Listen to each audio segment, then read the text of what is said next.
നമുക്കിന്ന് ഇച്ചിരി ഏത്തക്കാപ്പം ഉണ്ടാക്കിയാലോ? അതിനാവശ്യമായിട്ടുള്ള മാവ് ഞാൻ കലക്കി വെച്ചേ. ഒരു 2 തവി മാവ് എടുത്തു. ഗോതമ്പ് പൊടിയാണ് കേട്ടോ, ആട്ടയാണേ. ശകലം ഉപ്പും ചേർത്ത് ഞാൻ ഒന്ന് കലക്കി വെച്ചു. ഏത്തക്ക ഞാൻ ചെറിയ കഷ്ണങ്ങളാക്കി ഇതിൻ്റെ മുറിച്ച് വെച്ചിരിക്കുന്നു.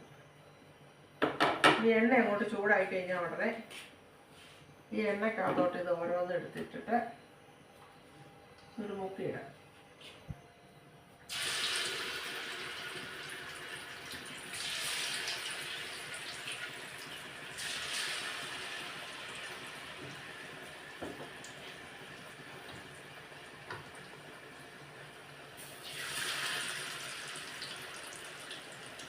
ഈ ഒരു വാഴ വെട്ടിയിട്ട് ഞാൻ അതിൽ എന്തൊക്കെ ചെയ്തെന്ന് നിങ്ങൾക്ക് ഇപ്പോൾ അറിയാവോ? മനസ്സിലായോ?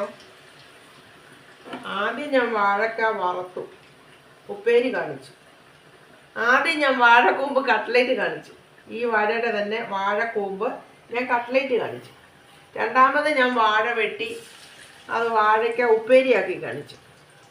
പിന്നെ ഞാൻ വാഴക്കൂമ്പിൻ്റെ പിണ്ടിക്കകത്തുനിന്ന് ഔഷധം എടുത്ത് കാണിച്ചു. ഇനി വാഴപ്പിണ്ടി തോരൻ വെക്കാൻ വെച്ചിട്ടുണ്ട്, അതൊരു ദിവസം കാണിക്കാം. വാഴപ്പിണ്ടി അച്ചാറിടുന്നുണ്ട്, അത് കാണിക്കാം. ഇപ്പം ഞാൻ ഏത്തപ്പഴം പൊരിയും കാണിച്ചു.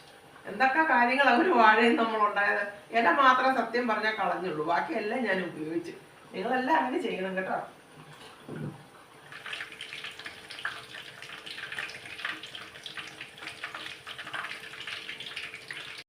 അപ്പം റെഡിയായി. എല്ലാവരും ഇങ്ങനെ ട്രൈ ചെയ്യണേ. നമ്മളിപ്പോൾ 1 കിലോ ഏത്തക്ക കടയിൽ നിന്ന് വാങ്ങിച്ചെന്ന് പറഞ്ഞാലും നമ്മൾ പെട്ടെന്ന് 4 മണിക്ക് ഒക്കെ പിള്ളേർ സ്കൂൾ വിട്ട് വരുമ്പോഴോ അല്ലെങ്കിൽ നമുക്ക് 4 മണിക്കടിക്കോ ഒക്കെ നമുക്ക് പെട്ടെന്ന് ഇങ്ങനെ ഉണ്ടാക്കിയെടുക്കാൻ പറ്റും. എല്ലാവർക്കും ചെയ്യാൻ എളുപ്പം ചെയ്യാൻ പറ്റുന്ന ഒരു കാര്യം ഇത്. ഒത്തിരി ഇതൊന്നുമില്ല. എണ്ണ കണ്ടോ ഒഴിച്ച് അത്രയും എണ്ണയുണ്ട്. എണ്ണ ഒന്നും അധികം പറ്റിയിട്ടില്ല. മൈദയോ ആട്ടയോ എന്തെങ്കിലും ചേർത്താൽ മതി. നമ്മൾ ഓടിപ്പോയി കടയിലെ പലഹാരങ്ങളൊന്നും മേടിക്കേണ്ട ആവശ്യമില്ല. എല്ലാവരും ഇങ്ങനെ ചെയ്ത് നോക്കാം. ചായയും ഇട്ടിട്ട് നമുക്ക് കഴിക്കാവേ.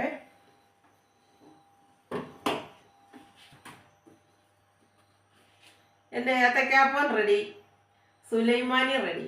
എല്ലാവരും വാ കഴിക്കാം. ചൂട് ഏത്തക്കാപ്പോ സുലൈമാനി.